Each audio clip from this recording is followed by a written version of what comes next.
So for today's message, I ventured off into the creative territory again. I thought it might be helpful to understand this message if we could try to get inside the shoes of the woman who Jesus speaks so harshly to. And so I wrote a monologue from her perspective that Robbie's going to read in just a moment. I'm just going to kind of set this up a little bit, and then she's going to read a monologue from her perspective.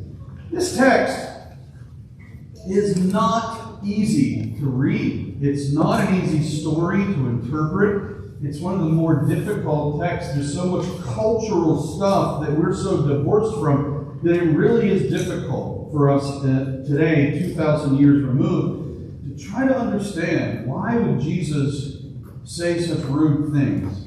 Jesus' words to this desperate mother really make us uncomfortable as we read this text. But the thing of it is, I think the uncomfortable piece is how we're supposed to feel. I think that's the point.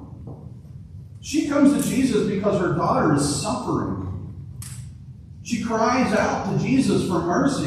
And at first, Jesus says nothing. And then he tells her that his mission is to the lost sheep of Israel. In other words, not her. And finally, he comes to those shocking words about not taking the children's bread and throwing it to the dogs. Did we hear that right? Did Jesus call this woman a dog?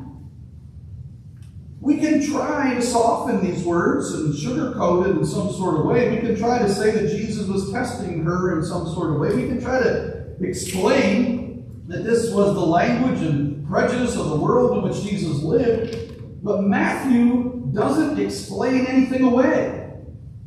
Instead, he lets this woman speak back to Jesus. And in one of the only texts in the whole Bible where there's this reversal and the woman proclaims the gospel instead of Jesus, that's what we end up with. As if it's an invitation from Matthew for us to do the same. And what she says really changes everything. Yes, Lord. Yet even the dogs eat the crumbs that fall from the master's table. In other words, Jesus, if the mercy of God is really present in you, then surely there is enough mercy for my daughter too. And Jesus stops in his tracks at the hearing that. He sees her. He hears her. And he says, "Woman, great is your faith." Now I want you to just pause for a minute and think about that. Because throughout Matthew's gospel, Jesus repeatedly looks at his own disciples and says, "You of little faith." But here, this woman, this Canaanite, this outsider, he says, "Great is your faith." The reversal here cannot be overlooked. Great is the faith of a Canaanite woman who doesn't come anywhere near from the Jewish roots that all of everything else he said comes from. Perhaps that's because she understands something about grace that even the disciples are still learning. And Jesus is pointing that out to his disciples. God's grace knows no boundaries. God's grace knows no boundaries. A monologue of the Canaanite woman taken from the book of Matthew, chapter 15, verses 21 through 28. I had heard the stories about him. Everybody had. They said he could heal people. They said blind people could see after he touched them. People who couldn't walk, got up and walked. People everyone else had given up on somehow found their lives again. They said he spoke about God as if God were close, really close, like a father. So when I heard that Jesus had come into our region, I thought, maybe he could help my daughter. You have to understand, I was desperate. If you've ever watched someone you love suffer, then you know. You'll try anything, you'll go anywhere, you'll ask anyone, and when it's your child, pride disappears pretty quickly. So I went looking for Jesus. When I found him, I started shouting, "Have mercy on me, Lord, Son of David. My daughter is suffering terribly." And he said, "Nothing." Nothing. He just kept walking. I shouted again. Still nothing. His disciples noticed me, though. They were annoyed by me. I could see it on their faces. Finally, they told him to send me away. Send her away. As though I couldn't hear them. As though I weren't standing right there. As though I were a problem instead of a mother whose daughter was suffering. But I wasn't leaving. So I got in front of Jesus. I dropped to my knees, and I said the only words I had left: "Lord, help me." That's when he finally spoke to me, and I wish I could tell you his words were comforting. They weren't. He said, "I was sent only to the lost sheep of Israel." In other words, not you. I wasn't Jewish. I wasn't one of his people. I didn't belong. But my daughter was still suffering. So I stayed on my knees. "Lord, help me." Then he said something I will never forget. "It isn't right to take the children's bread and throw it to the dogs." Dogs! I knew exactly what he meant. The chosen children of God, Israel, belonged at the table. People like me did not. And I suppose I could have gotten angry. I could have stood and walked away. Maybe I should have. But I still believed in a God whose grace and mercy was for all people, and no cultural boundary should get in the way of that. God's grace and mercy should know no boundaries. If Jesus is close to the one true God, if with him God is like a loving father, then what father would not give mercy to all of those whom he has made? Plus, here's the thing about desperation.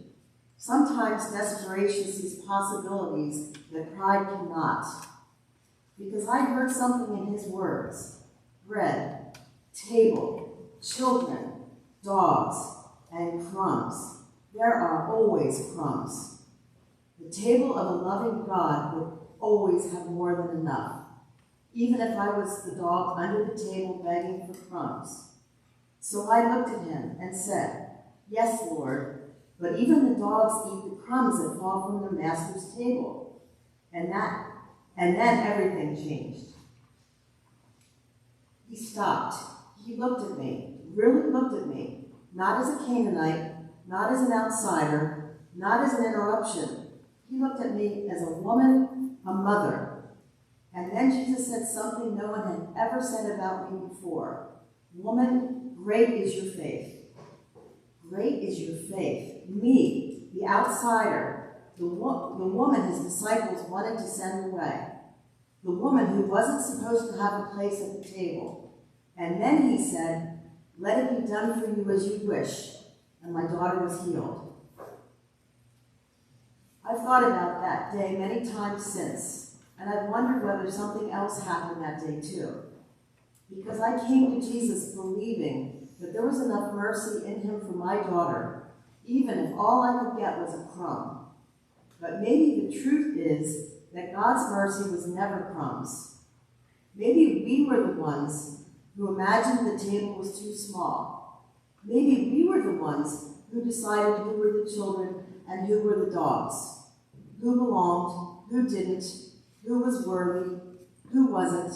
Maybe these boundaries were of our own making all the time. I asked Jesus for crumbs, but I received a grace that could not be contained by the boundaries people had drawn around it. So if you've ever been told that you don't belong, if you've ever stood outside while everyone else seemed to have a seat, if you've ever cried out to God and heard nothing but silence, keep crying out, keep asking, keep trusting, because I learned something that day.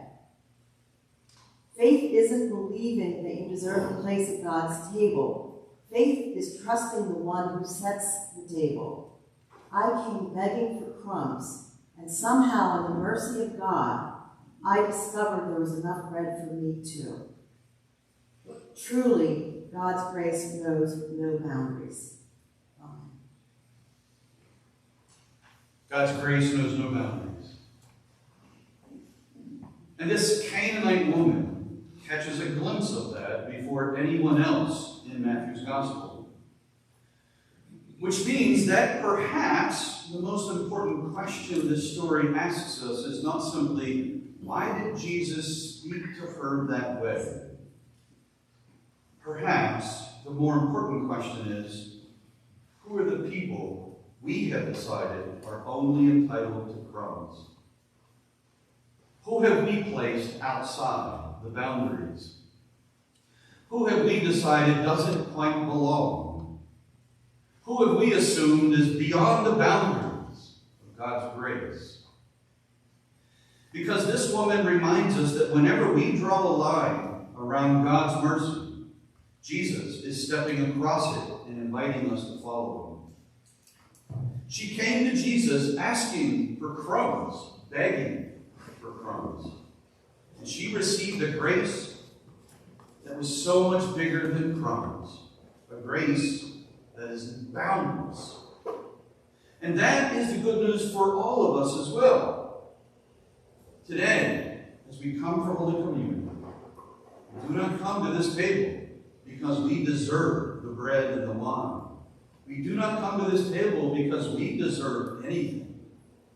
We come because Christ has died for us, and he loves us, and gives his life to us in the bread and the wine. We come empty-handed. We come desperate. We come hungry. We come entirely dependent, begging for God's grace.